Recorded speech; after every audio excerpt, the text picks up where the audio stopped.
Sebelum libur, kalian sudah belajar mengenai usaha. Usaha adalah hasil kali gaya dengan perpindahan. Usaha bernilai positif ketika gaya searah dengan perpindahan. Usaha bernilai negatif ketika gaya berlawanan arah dengan perpindahan. Dan usaha bernilai 0 ketika gaya tegak lurus dengan perpindahan. Atau bisa juga jika tidak ada perpindahan. Nah, hari ini kita akan membahas tentang teorema usaha dan energi. Teorema usaha energi mengatakan bahwa adanya usaha yang dihasilkan oleh resultan gaya akan mengubah energi kinetik dari benda. Sekarang mari kita lihat animasi berikut ini. Sebuah robot akan mendorong sebuah kulkas. Nah, selama kulkas belum bergerak, berarti resultan gayanya masih 0. Gaya dorong sama dengan gaya gesek. Energi kinetik kulkas belum berubah. Perhatikan panel kecepatan yang putih di atas. Sekarang saya akan perbesar gayanya sampai kulkasnya bergeser. Nah, bisa kalian lihat apa yang terjadi dengan kecepatan benda? Kecepatan benda berubah ya ketika ada resultan gaya. Kalau di animasi ini resultan gayanya saat ini adalah 149. Sekarang saya akan hilangkan gaya dorong robot. Perhatikan apa yang terjadi. Ya, karena kulkas masih bergerak, berarti masih ada gaya gesekan. Ya, sehingga resultan gayanya tidak 0. Ya, berarti masih ada usaha oleh gaya gesekan, sehingga kecepatan benda berubah. Itulah maksud daripada teorema usaha energi. Ketika resultan gaya yang bekerja pada benda tidak 0, maka energi kinetik benda akan berubah. Teorema usaha energi jika dituliskan dalam persamaan, W sama dengan delta EK. W oleh delta F. W usaha itu adalah hasil kali gaya dengan perpindahan. Sedangkan delta EK itu berarti adalah energi kinetik akhir dikurang energi kinetik awal.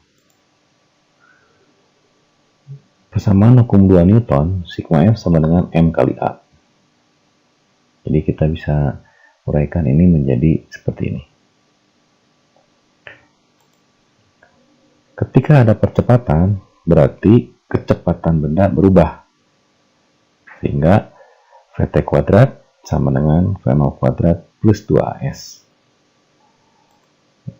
Berarti 2AS itu adalah Vt kuadrat dikurang V0 kuadrat. Nah, AS ya, AS ini berarti Vt kuadrat min V0 kuadrat per 2. Vt berarti itu adalah kecepatan akhir, di sini V2. V0 itu kecepatan awal, di sini V1.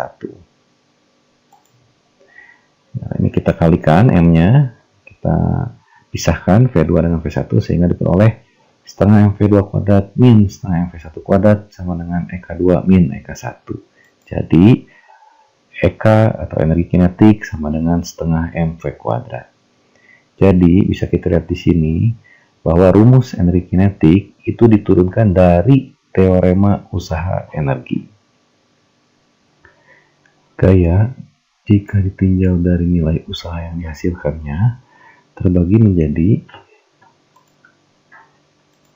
gaya konservatif dan gaya non-konservatif.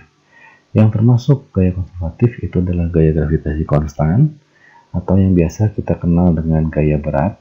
Ya, berat benda itu merupakan gaya tarik atau gaya gravitasi bumi terhadap benda. Lalu gaya gravitasi Newton dan gaya gas. Sedangkan yang termasuk dalam gaya non-konservatif itu adalah gaya gesekan, gaya tarikan, atau gaya dorongan. Usaha yang dihasilkan oleh gaya konservatif itu tidak bergantung pada lintasan. Sedangkan usaha yang dihasilkan oleh gaya non-konservatif itu bergantung pada lintasan. Saya perjelas maksudnya ya. Misalnya ini ada sebuah balok diangkat ke ketinggian H. Tentu saja pasti ada gaya angkatnya, tapi tidak saya gambar karena kita hanya akan melihat usaha oleh gaya berat ini. Maka besarnya usaha oleh gaya berat W itu adalah min W kali H. Kenapa min? Karena tadi kan arah geraknya ke atas, sedangkan arah beratnya ke bawah, berlawanan, jadi dia minus.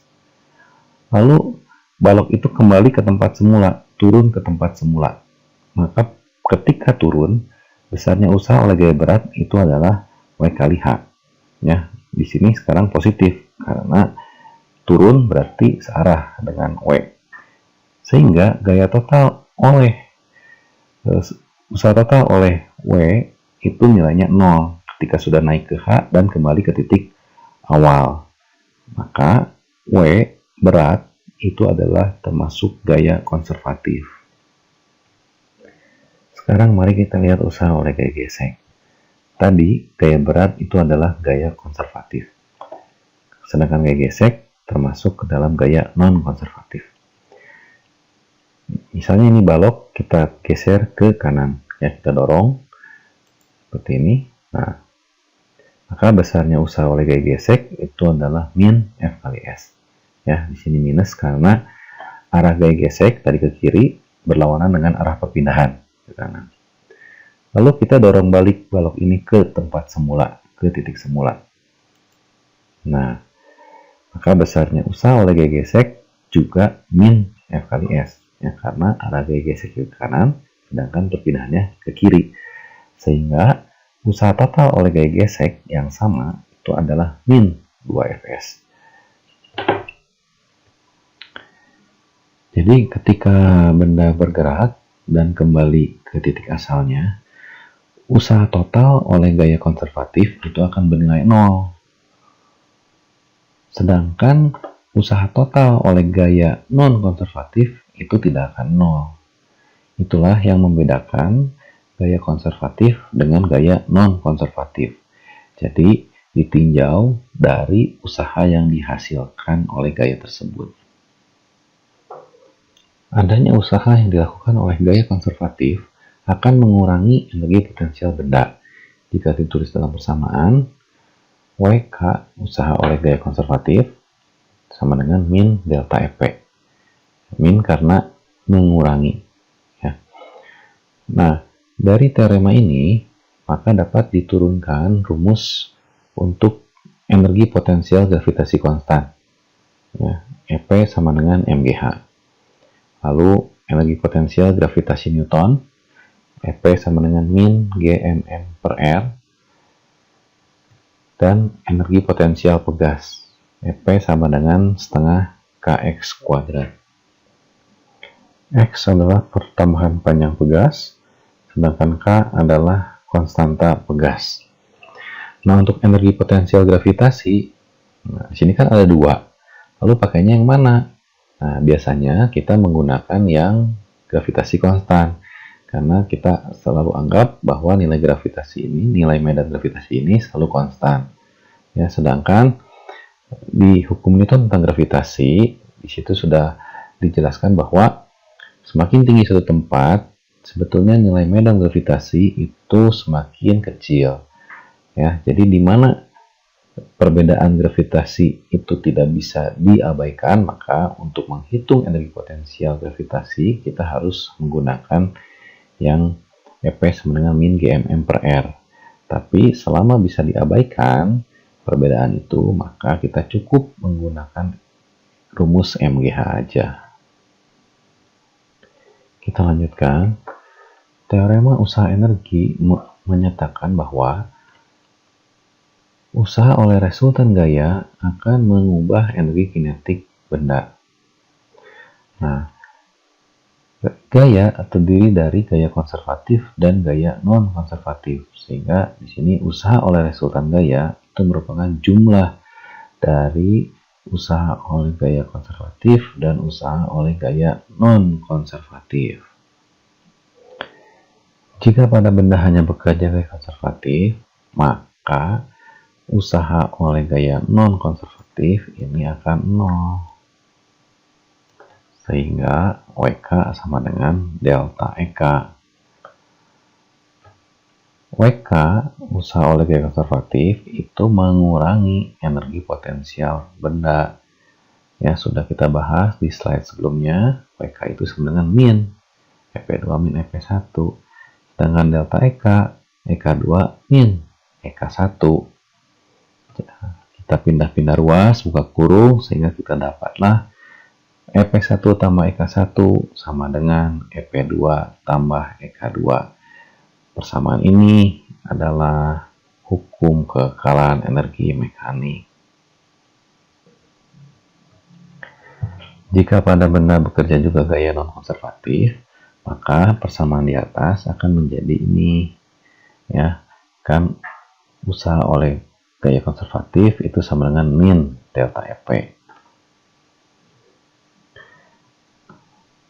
Nah, delta EP itu EP2 min EP1, delta EK itu EK2 min EK1. Jadi kalau persamaan ini kita geser-geser, ya, akan diperoleh EP2 plus EK2 min EP1 plus EK1. Ya, EP tambah EK itu tidak lain adalah energi mekanik.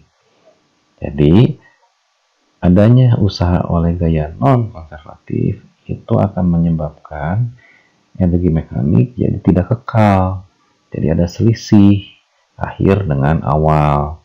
Ya, sekali lagi, contoh gaya non-konservatif salah satunya itu adalah gaya gesekan. Jadi, kalau ada gesekan, maka energi mekanik menjadi tidak kekal. Begitu juga kalau ada gaya dorong ataupun gaya tarik.